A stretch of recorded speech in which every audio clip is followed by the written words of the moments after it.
अपना माथा, जिनके जीवन की हर चर्या बन पड़ी स्वयं ही नभ गाथा।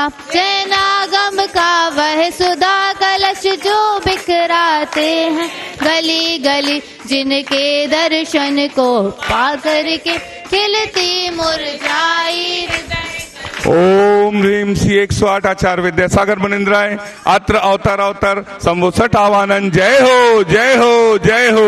अत्र तिष्ठ स्थापनम। जय हो जय हो जय हो। अत्र मम सन्नितो भव भव सत सन्निधिकरणम परिपुष्पांजलि।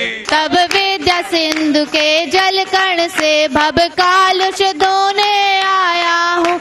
आना जाना मिट जाए मेरा यह बंद काटने आया। ओम ह्रीम श्री 108 आचार्य विद्यासागर मुनिंद्राय जन्म जरा मृत्यु विनाशनाय जलम निर्पाविति। चंदन सम शीतलता पाने अब शरण आपकी आया हूँ। संसार ताप मिट जाए मेरा चंदन वंदन। ओम ह्रीम श्री 108 आचार्य विद्यासागर मुनिंद्राय संसार ताप विनाशनाय चंदनम निर्पाविति। अपने तो केवल सपने थे ब्रह्म और जगत का भटकाना, चरणों में अक्षय पद मुझको तब ज्ञान अरुण की किरणों से यह हृदय कमल भी।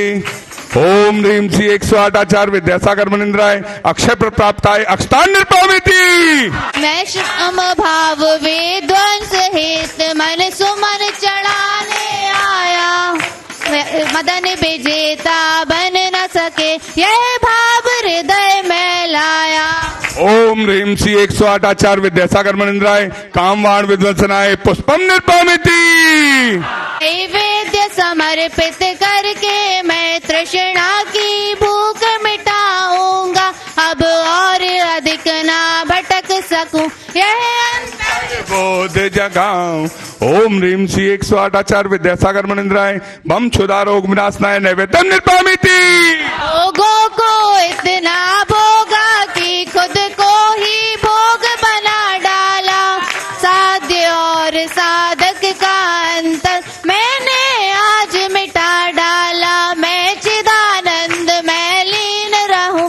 ओम ह्रीम श्री 108 आचार्य विद्यासागर मुनिंद्राय महामोक्ष प्राप्ताय फलम निर्पामिति। मैं हूँ स्वतंत्र ज्ञाता दृष्टा, मेरा पर से क्या नाता है। कैसे अनर्घ पद पा जाऊं यह अरुण भावना। ओम ह्रीम श्री 108 आचार्य विद्यासागर मुनिंद्राय अनर्प प्राप्ताय अर्घम निर्पामिति। नमो आयर्याणं नमो वज्रायाणं नमो लोये सभ्यसाहूणम्। बोलो चंद्रगिरी के चंद्र प्रभु भगवान की। गुरु नाम गुरु आचार्य ज्ञान सागर जी महाराज की। मूक माटी रचयिता आचार्य परमेश्वरी गुरुदेव की। पूज्य मुंशी चंद्र सागर जी व निरामय सागर जी महाराज की। आचार्य उमा स्वामी महाराज ने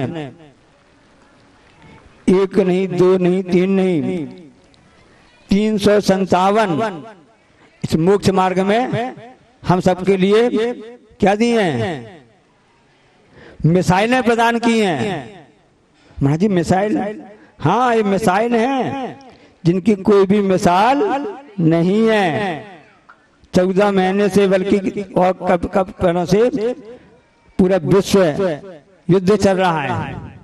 विश्व में आपस में ना सब अपनी मिसाइलें बनाने में लगे हैं, कुछ परीक्षण में लगे हैं और कुछ उसको दागने में लगे हैं।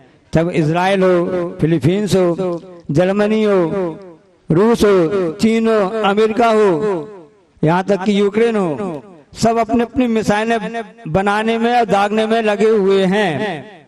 लेकिन आचार्य उमा स्वामी महाराज ने हम सब के लिए संसार मार्ग में नहीं मोक्ष मार्ग के लिए 357 ऐसे मिसाइलें हम सबको प्रदान की हैं। और संसार की जो मिसाइलें होती हैं एक बार दागी जाती है तो दोबारा वह नष्ट हो जाती है, पक्का है ना। लेकिन ऐसी उमा स्वामी महाराज जी ऐसी मिसाइल हैं कि आप जितनी बार उपयोग करो उतना आपके लिए आनंद का अनुभव देती हैं।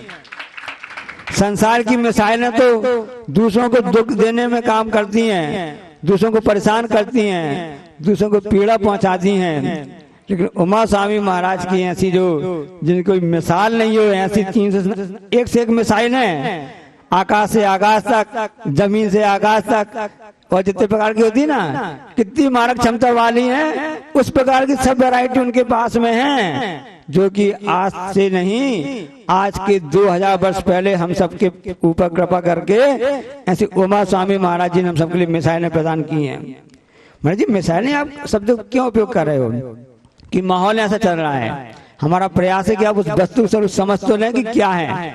कम से कम जब भी आप ये बात देखेंगे, मिसाइलें की बात सुनेंगे, तो इसी बहाने ऐसे पूर्व आचार्यों को तो याद कर लेंगे।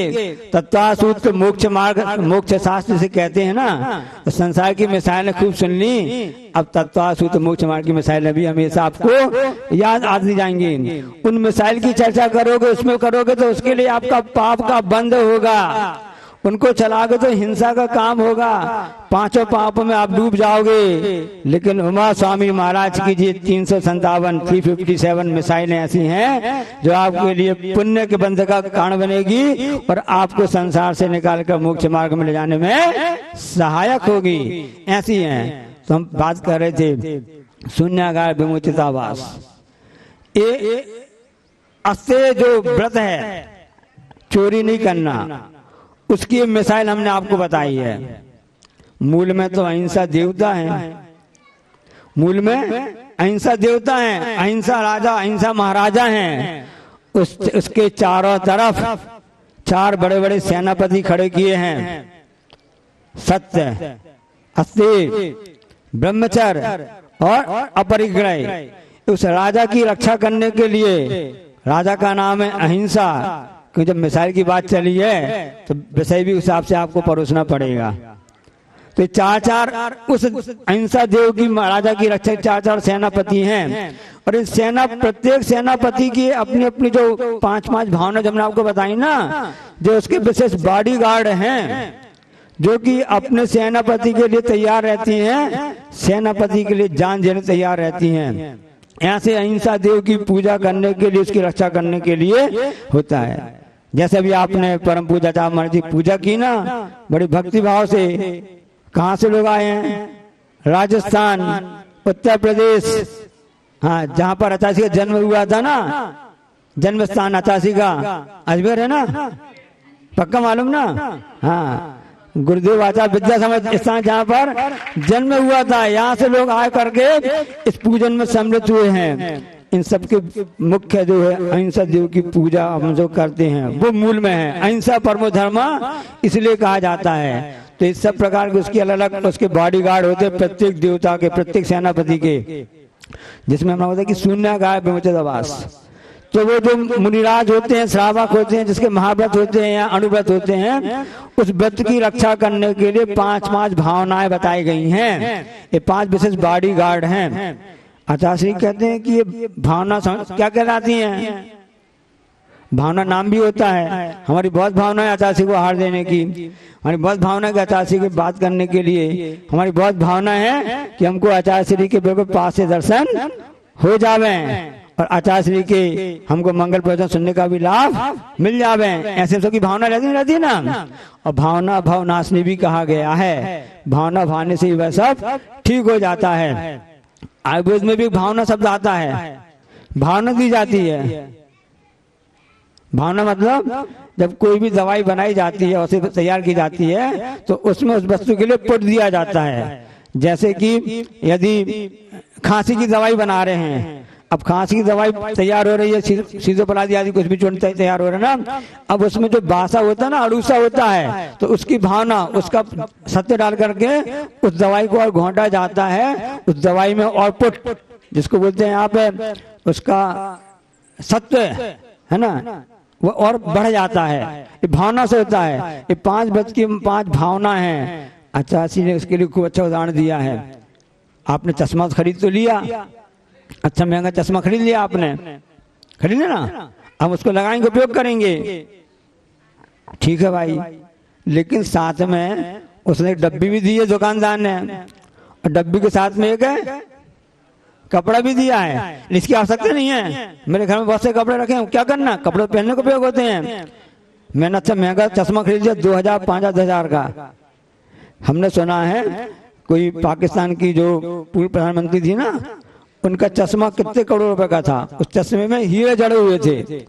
कितने भी आप हीरे जड़ लो, चश्मा में आप कर लो, जब भी आपको चश्मा उपयोग करना होगा उसमें उसे फलालेन या कि आपके लिए हर तरह का कपड़ा का उपयोग करके साफ करना पड़ेगा। प्रत्येक चश्मा को साफ करने के लिए आपके लिए कपड़े की आवश्यकता है। उसी प्रकार से जो हम प्रभु कृपा से, गुरु कृपा से व्रतों को अंगीकार करते हैं, उन व्रतों को बार बार पहुंचने के लिए ये 5 भावनाएं उस कपड़े का काम करती हैं, ताकि जैसे चश्मा से हमको अच्छा साफ दिखने लगता है, उसी प्रकार से हमारे व्रतों की ओर सफाई हो जाती है। ये महाव्रत कहलाते हैं, अनुव्रत कहलाते हैं, ये उसकी भावनाएं कहलाती हैं। प्रत्येक व्रत की अलग अलग होती हैं। वैसे हमने इसे इसलिए लिया क्योंकि उसमें आया है कि जो शून्यागार, जिस स्थान को सबने छोड़ दिया हो, कोई नहीं रहता हो, ऐसे स्थान के लिए वे महाव्रती उसमें उपयोग कर सकते हैं। उनको उसमें कोई भी चोरी का दोष नहीं लगेगा। विमोचितावास, जिनको छोड़ चुके हैं, अब कोई भी नहीं रहता है। शून्यागार एकांत स्थान है। परो परो जहाँ कण कि हम इस स्थान पर बैठेंगे, है हमारी सीट रिजर्व है। आप लोग जैसे रिजर्वेशन करवा रहे थे ना ट्रेन में, कोई बैठ नहीं सकता है, जबकि ऐसा नहीं है, सबके लिए है। तो उसमें हमारे किसी ने बोला हमारी जगह है, हम यहाँ बैठेंगे, मतलब आपने उसको सर्वाधिकार सुरक्षित कर लिया। इसका प्रकाशन हम भी करेंगे। ये वास्तव में शब्द जो होते हैं ना, पुस्तकों में लिखे रहते हैं ना, शब्द किसी से बंधे नहीं है। जितने भी परोसा जाता है वो सब शब्द तो स्वतंत्र हैं। शब्द की उत्पत्ति कोई नहीं कर सकता है। आप रिकॉर्डिंग कर सकते हो, शब्दों को सेव कर सकते हो, उसकी उत्पत्ति नहीं कर सकते हो। ध्यान रख लेना। आपने टेप रिकॉर्ड से या चिप्स में आपने उस चिप वगैरह करके कर लिया, वो पेन ड्राइव में रख लिया, उसको आपने सुरक्षित कर सकते हो, उत्पन्न नहीं कर सकते हो। सर्वाधिकार सुरक्षित वाला काम यहाँ पर नहीं चलेगा। तो परो परो धागण, मतलब वहाँ पर कोई भी बैठ सकता है, हमारा उस स्थान पर कोई लेना देना नहीं है, सबके लिए वह स्वतंत्र है। ऐसी स्वतंत्र सत्ता को बताने वाले जैन धर्म कहलाता है, जैन दर्शन कहलाता है। और उसके बाद में आता भैक्ष शुद्धि, जो कि जो भोजन आदि लिया जाता है उसकी शुद्धि होना आवश्यक है। दिन में भोजन करना चाहिए, रात में नहीं करना चाहिए, ऐसा जैन दर्शन का आदेश कहना चाहिए, सिद्धांत है, नियम है। अब पाठशाला सब पढ़ते हैं, पाठशाला पहले पढ़ाया जाता है, सब पढ़ाने वाले भी यहाँ बैठे हुए हैं। तो पहले घर में संस्कार दिए जाते बच्चों के लिए कि दिन में भोजन करना है, रोज देव दर्शन करना है और पानी छान करके पीना है। इस जैन दर्शन में घुट्टी में पिलाए जाते हैं सिद्धांत। इसके पीछे बहुत बड़ा लॉजिक भी है, हम आपको बता दें। वैज्ञानिक तथ्य भी इसके साथ में जुड़ा हुआ है। कैसा है? सूर्य के प्रकाश में जो ताप नापने की जो इकाई होती है ना, सेंटीग्रेड वगैरह नहीं, उसमें उसको बोलते हैं लक्स है। सूर्य के प्रकाश में जो प्रकाश है 1,00,000 लक्स है। साबुन नहाने वाला नहीं, ये उसकी हम यूनिट बता रहे हैं, उसमें पढ़ा है। यानी इतनी तेज लाइट को प्रकाश है कि उसमें जीव उत्पन्न नहीं होते हैं, क्योंकि जैन धर्म का मूल राजा को है, अहिंसा है, हमने बताया ना। तो उसकी रक्षा के लिए जो अहिंसा धर्म पालन करने वाले होते हैं वो दिन में भोजन करते हैं, क्योंकि दिन में सूर्य का प्रकाश होता है, उससे जीव की उत्पत्ति नहीं होती, इसलिए हिंसा से बच जाते हैं। यदि जिस दिन मान लो बदल हो गया या आसमान में बादल छाए हैं, उस समय तो सूर्य दिखता नहीं है। इन सब के बाद भी एक वैज्ञानिक ने बताया है कि उसमें 10,000 बदल छा भी जाएंगे, तब भी उसमें 10,000 लक्स की उसमें इतनी तीव्रता रहती है, तब भी उसमें उत्पत्ति नहीं हो सकती है। और आप यदि हजारों हैलोजन लगा लो, सब मिला कर लो, तो उन सब का टोटल होगा तो 100 लक्स भी नहीं होता है।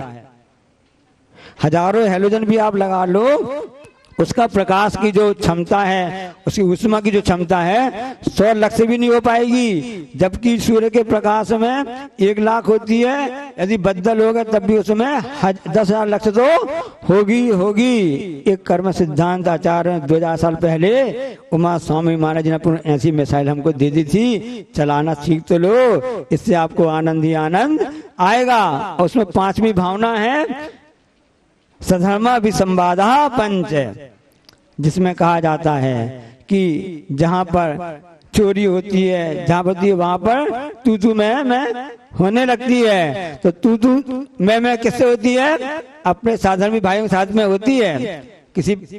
कभी भी देश की लड़ाई होगी पड़ोसी से होगी, रूस की लड़ाई वहां दूर किसी नहीं चल रही है, पड़ोस चल रही है। और अपने देश में लड़ाई चलती रहती है, पड़ोसी जो देश हैं वो उद्यम करने लगते हैं। तो कोई बाहर वाला उद्यम नहीं करता है, अपने आस पड़ोस वाला ही उद्यम करता है, उसी से तू मैं होती रहती है। तो जो अहिंसा धर्म की पूजा करने वाला है वह अपने अस्तेय व्रत अर्थात चोरी से बचने के उपाय में ये भी कहता है कि हमको आपस में विसंवाद नहीं करना चाहिए। यदि हम उससे करते तो हमारे व्रतों में दोष लगता है, उससे हम बचते तो हमारा व्रत और उन्नत को प्राप्त होता है। स्वप्न सबको आ रहे हैं, इस समय गर्मी चल रही है, गर्मी में सबको स्वप्न भी आते रहते हैं, क्योंकि गर्मी निद्रा ज्यादा आती है, दिन में सोना पड़ता है ना। तो अभी रास्ते में बिहार कर रहे थे तो वहां लिखा हुआ था कवर्धा इतने किलोमीटर, बिलासपुर इतने किलोमीटर, एक मुगेली भी देखा था, मुगेली है ना, मुगेली देखा था। तो हमको ध्यान आ गया मुगेरी लाल के स्वप्न की याद आ गई। अब अभी चलते देखा था, हम आपको स्वप्न बता रहे आपके लिए ना। तो वह स्वप्न देखता था। देखो स्वप्न देखना नुकसानदायक नहीं है, स्वप्न ही देखते रह जाओगे उसको पूरा कब करोगे। इसलिए स्वप्न देखना बुरा नहीं है, लेकिन उनको पूरा करने का भी हमको प्रण करना चाहिए। गुरु महाराज जी ने हम सबके लिए स्वप्न बताया, उनका स्वप्न है कि पूरे देश में विश्व में अहिंसा हो, हथकरघा हो, आयुर्वेद का प्रचार प्रसार हो। ये गुरु जी का स्वप्न है कि आप लोग तैयार हो उनका सब पूरा करने के लिए। हाँ, तो ऐसे स्वप्न अपने लाभदायक हैं। तो मुगेरी लाल जी स्वप्न देख रहे हैं, मुगेरी लाल स्वप्न देख रहा है। उसने देखा कि आज हमारा जन्मदिन है, जन्मदिन में हमारे कुछ मिठाई वगैरह मिल जावे। अब उसने कहा तैयार हो गया। अब उसने जेब में हाथ डाला, ये भी खा ली, ये भी खा ली, ऊपर जेब उस भी खा ली है। अब सब जेब खाली है, अब मुंह मीठा करना है, मिठाई वगैरह खाना है। अब कैसे खाने मिलेगी, जुगाड़ तो होना चाहिए ना। तो उसने कोई बात नहीं, चलो चल के देखते हैं। अब वो मिठाई की दुकान में पहुंच गया और दुकान में पहुंचने के बाद में उसने अपनी जो टेबल जो रेस्टोरेंट होती है उसमें उसने ऑर्डर दे दिया। उन्होंने पूछा भाई क्या नया चीज क्या आइटम बना है। उन्होंने कहा कि अच्छे मगध के लड्डू तैयार हैं। अच्छा ठीक है, तो हमारे लिए 1 प्लेट 200 ग्राम कितना उसने ऑर्डर कर दिया, इतने हमारे लिए मगध के लड्डू ला करके दे दो। मगर लड्डू जैसे वो लेकर के आया तो मुगेरी लाल क्या कह रहा है, स्वप्न चल रही है, अरे लड्डू में कुछ आनंद नहीं आएगा। भाई साहब एक काम करो, जो ब्यारा होता ना उसने कहा इस ऑर्डर कैंसिल है, इसी जगह पर तुम पेड़ा ले आओ। पेड़ा ले आए, हाँ ठीक कोई बात नहीं। ग्राहक होते हैं, सब प्रकार के ग्राहक आते ना, तो कई बार ऐसे होते हैं कि खूचर टाइप के भी आ जाते हैं। तब भी दुकानदार तो क्या है, उसको तो अपना स्वास्थ्य करना है, सब में उसको हाव कहता है कि हाँ ठीक है भाई कोई बात नहीं है, ये आएगा 2 पैसे हमको लाभ दे के ही जाएगा। अब उसने लड्डू जगह पेड़ा के आर्डर दे दिए, पेड़ा आए तो पेड़ा, तब उसका मन नहीं भरा, कभी कुछ ऐसा कुछ गीला आइटम चाहिए तो अच्छा रहेगा। हाँ, खोवा की जलेबी तैयार है, तैयार हो खोवा की जलेबी, ठीक है अच्छा उसको ले आओ, इसको कैंसिल कर दो। खोवा जलेबी जब लेके आया तो उसको ध्यान आया कि सामने कुछ अच्छी सफेद सफेद बर्फी दिख रही है, काजू कतरी चलती ना आजकल, तो काजू कतरी ले आओ, उसको ले आए। अब उन भाई साहब ने, मुगेरी लाल ने काजू कतरी आई और अपने खा पी के फुर्सत, अब जाने लगे वापस होटल से, दुकान से बाहर निकलने लगे। तो दुकानदार पैसे मांगे कि भाई साहब आपने भी जो सामग्री उपयोग की है उसके पैसे दीजिए। तो उसने बोला कौन सी चीज हमने उपयोग की है। अरे भाई अभी आपने काजू कतली खाई है ना, अरे मैंने काजू कतली तो उसके बदले खाई है, खोवा की जलेबी के बदले खाई है। हमने खोवा की जलेबी के बदले काजू कतली मंगाई है। ठीक है, अच्छा खोवा की जलेबी के पैसे दे दीजिए। मैंने खोवा की जलेबी जो मंगाई थी वो तो मैंने पेड़ा के बदले मंगाई थी, काय के पैसे? अच्छा पेड़े के पैसे दे दो। अरे मैंने पेड़े आपने हमने उपयोग ही नहीं किए हैं, मैंने पेड़े जो थे वो लड्डू के बदले मंगाए थे। तो भैया आप लड्डू के पैसे दे दो, लड्डू हमने खाए नहीं है। क्या लड्डू हमने तो खाए नहीं है, ऐसा कहने लगे। तो अब दुकानदार समझ गया कि मुंगेरी लाल जी दे रहे हैं। उन्होंने कहा कि उन्होंने उसके लिए अच्छे चाचे तमाचे और लट्ठे वगैरह करके उसको खिला पिला दिए। क्यों भाई आपने क्यों हमको क्यों मारा, क्यों हमने हम आपके मुक्के खाने के लायक नहीं थे, आपने मुक्का क्यों खिला दिया हमके लिए? तो उस दुकानदार ने कहा कि हमारे होटल का नियम है सिर्फ काजू कतली बस नहीं खिलाई जाती है, साथ में पानी के रूप में ये भी खिलाया जाता है। पेट की भूख तो सीमित होती, हमने परसों नरसों आपको बताया था। पेट की भूख तो बहुत ही लंबी चौड़ी होती है, इसलिए जहाँ मक्कारी और जहाँ पर ये धोखाधड़ी आ जाती है वहां पर ऐसा विसंवाद की स्थिति बन जाती है। इसलिए ऐसे विसंवाद की स्थिति ना बने, इनसे बचने का एक ही उपाय है कि हम उस वस्तु को समझें कि बादशाह ने व्रत किस लिए लिए हैं, उनकी रक्षा कैसे की जा सकती है। ऐसा पहुंच करके काम करेंगे तभी काम बनेगा। कल परसों को कोई साथ में बता रहे थे, आइसक्रीम की दुकान की विज्ञापन बता रहे थे। मैं अपनी बात समाप्त करूंगा, 9 बज गया है क्योंकि गर्मी का समय हो रहा है ना। तो आइसक्रीम की बात बता रहे थे वो, तो एक दुकानदार ने विज्ञापन खूब अच्छा लिखा। उन्होंने लिखा कि आप हमारी दुकान पर आइए, आइसक्रीम जिसको गुल्फी मलाई बोलते हैं ना, दूध की भी बनती है और बर्फ का गोला बनती है, लाल हरी बनती है, सब रंगीन बनती है ना, बच्चों पसंद आती है, ठंडी ठंडी रहती है ना। तो उस दुकानदार ने अपनी दुकान खोली आइसक्रीम की। उसमें क्या विज्ञापन लिखा है, यदि आपके लिए आनंद ना आवे खाने में तो आप रिपोर्ट कर देना थाने में। हमारी दुकान आप आइए, पधारिए, आइसक्रीम जो कुल्फी मलाई है उसको खाने के लिए आप आइए, आनंद ना आए, मजा ना आए खाने में तो आप रिपोर्ट लिखा दीजिए थाने में। तरीका है विज्ञापन के। उसी प्रकार से हमने वे आपके लिए मिसाइल का उदाहरण बताया है कि आप कम समझ तो लो। बाकी वहां पे आप आइसक्रीम खाने जाओगे तो पैसे लगेंगे, मिसाइल पैसे लगेंगे। उमा स्वामी महाराज की ऐसी मिसाइल हैं, निःशुल्क सेवाएं उपलब्ध यहाँ पर है, आप उपयोग करोगे उससे आपका ही हित होगा। तो जीवन एक आइसक्रीम के समान है।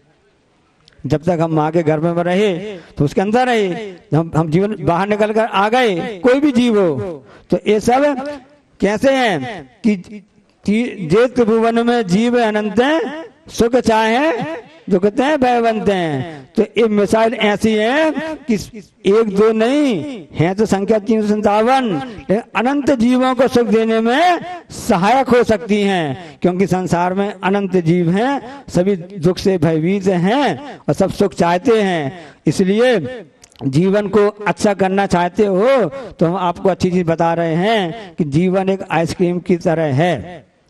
जीवन कैसा है?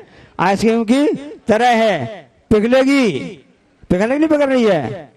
जय अंजलि में सूरज चांद छिपे निकले तो फिर करे आवे, प्यारी आयु ऐसी बीते पता नहीं पावे, एक एक क्षण आयु के नसेक निकलते जा रहे जिंदगी के।